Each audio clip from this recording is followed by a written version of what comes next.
Yes, I think if we look at most of the people that used to work with Rishi in the Treasury, Simon Clarke, Sajid Javid, have actually come out in favour of Liz Truss. So that does damage him to some extent, and he is very much sticking to his original position that now is not the time to be cutting taxes. We need to be focusing on tackling inflation, and then we'll bring down taxes later on, but that doesn't seem to be very popular with the membership. I just wondered, do you think he believes that?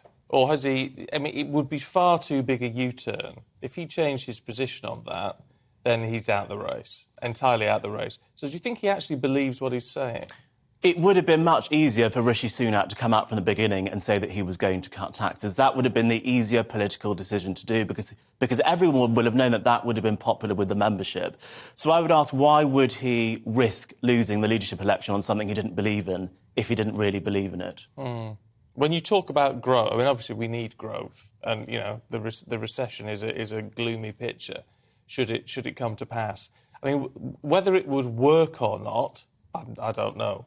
But what Liz Truss is pushing for with tax cuts is to stimulate growth. I mean, that is her plan. His plan is to deal with inflation. Her plan is to stimulate growth.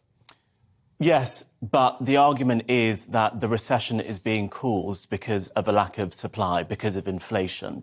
And so the argument would be what we need to do in order to reform the economy is increase supply of goods, of energy, of housing, of labour, in order for the economy to get growing. That is a very fairly understood political economic argument, and that is really what the leadership contenders need to be focusing on. As I said before, we're not really hearing any serious supply-side reforms from either of the candidates. Albie, we usually see a honeymoon period, don't we, with new leaders? They have a few months where people are saying, you know, give him or her a chance.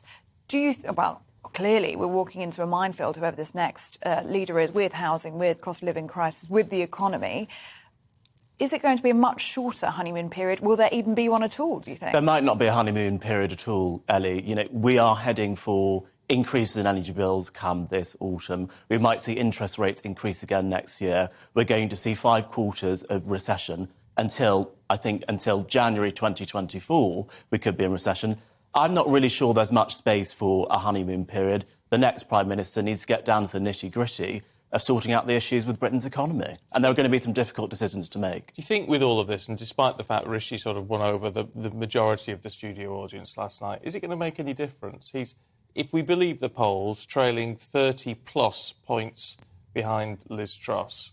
He can't make that back, can he? I think it is difficult to see how Rishi Sunak's team and himself could close such a large gap with Liz Truss. I think what he needs to be doing is focusing on making his arguments and making them well, in the hope that perhaps some of the people that end up in Liz Truss's cabinet might be echoing similar sentiments to her when she is the Prime Minister. Yeah, well, on the basis that he won't be in the cabinet, I presume. Well, we don't know who is going to be in the cabinet. They both said that they would have each other in each other's cabinet, so we have to wait and see what happens with that. Yeah.